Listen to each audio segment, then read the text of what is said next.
केज तालुक्यातील मस्साजोगचे सरपंच संतोष देशमुख हे प्रकरण ताजे असताना आता भाजप आमदार सुरेश धस यांनी महादेव मुंडे हत्या प्रकरण समोर आणले। महादेव मुंडे हा इसम मूळचा कन्हेरवाडीचा होता। त्याची 22 ऑक्टोबर 2023 रोजी हत्या करण्यात आली होती। त्यांची परळी वैजनाथ तहसील समोर हत्या करण्यात आली होती। याच प्रकरणात सुरेश धस यांनी अनेक गौप्यस्फोट करून खळबळ उडवली।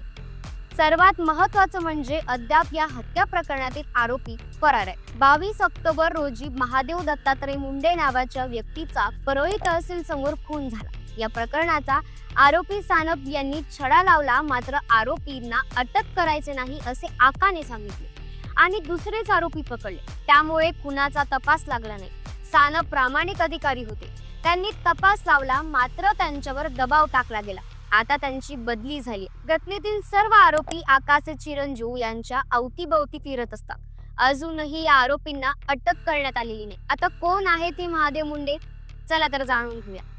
महादेव मुंडे हे परळीतले व्यावसायिक होते। त्यांचं मूळ गाव परळी तालुक्यातील भोपला आहे। 22 ऑक्टोबर 2023 रोजी परळीतील वन विभागाच्या कार्यालयासमोरच्या आवारात त्यांचा मृतदेह आढळला। धारदार शस्त्राने वार करत हा खून झाल्याचं समोर आलं।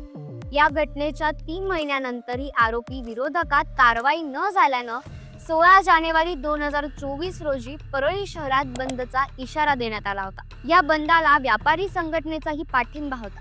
आता याच महादेव मुंडे यांचा खून प्रकरणातील आरोपींना वाचवण्यासाठी आकाने प्रयत्न केले असा आरोप आमदार सुरेश धस यांनी केला। या माणसाला मारून टाका, अमुक व्यक्तीला आरोपी करा, राजाभाऊ फड यांचं नाव घ्या असं सांगितलं जात होतं। राजाभाऊ फड हे विधानसभा निवडणुकीसाठी उभे राहणार होते। या प्रकरणातील आरोपींना पकडू नका असे आकाने सांगितलं।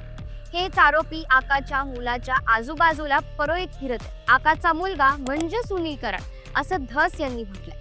असाच आणखी एक खून झाला तो किशोर फड यांचा। किशोर फड कोण होता, याचा खून का झाला आणि त्यात कुणाचा काय संबंध आहे समजून घेऊया। किशोर फडच्या खुनाच्या प्रकरणाचे धागेदोरे 2022 मध्ये सापडतात। संगीत दिगोळे नावाच्या युवकाचा मृतदेह रेल्वे स्थानक परिसरात आढळला। दिगोळे राष्ट्रवादी काँग्रेसचा युवक कार्यकर्ता आणि परळीच्या राजकारणात प्रभाव निर्माण करणारा होता। स्थानिकांच्या म्हणण्यानुसार किशोर फडने संगीत दिगोळचा खून केला होता, मात्र पुराव्याअभावी किशोर फड निर्दोष सुटला। किशोर फडने पुढे राष्ट्रवादी काँग्रेसमध्ये प्रवेश केला आणि परळी विधानसभा मतदारसंघातून निवडणूक लढवण्याची घोषणा केली, मात्र काही महिन्यातच त्याची हत्या झाली। स्थानिकांच्या मते मुंडे घराण्याला राजकीय आव्हान दिल्यामुळे किशोर फड यांची हत्या करण्यात आली असावी। या प्रकरणात बबन गीते यांच्यावर आरोप करण्यात आला आणि त्यांना तुरुंगवास भोगावा लागला। बबन गीते यांनी पुढे जनक्रांती सेनेची स्थापना केली आणि मुंडे परिवाराला पाठिंबा दिला, मात्र राजकीय समीकरणे बदलत गेली आणि गीते पुन्हा राष्ट्रवादी काँग्रेसमध्ये दाखल झाले। 2024च्या निवडणुकीत बबन गीते हे धनंजय मुंडेंच्या विरोधात उमेदवार म्हणून चर्चेत होते, मात्र खुनाच्या आरोपामुळे सध्या ते फरार आहे। आणखी एका हत्येचा दावा सुरेश धस यांनी केलाय, तो म्हणजे चेतना कळसे हत्या प्रकरण।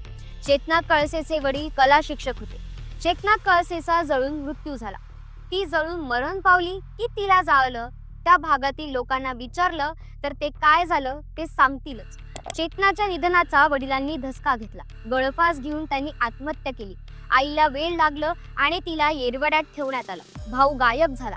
बहीण कुठेतरी बॉर्डरवर कोणत्यातरी राज्यात आहे, ती अजून सापडली नाही। कळसे प्रकरणामुळे आरोपींच्या मनात भीतीच उरली नाहीये। मग संगीत दिगोळे, किशोर फड, आंधळे, गायकवाड असे अनेकांचे खून पडत गेले अशा शब्दात धस यांनी स्फोटक माहिती दिली। आता हा खरंच महाराष्ट्रातील वीर जिल्हा आहे की वैजनाथ परळी हे धार्मिक स्थळ असलेला जिल्हा? यावर तुमचं मत काय आहे आम्हाला कमेंट करून नक्की सांगा। धन्यवाद।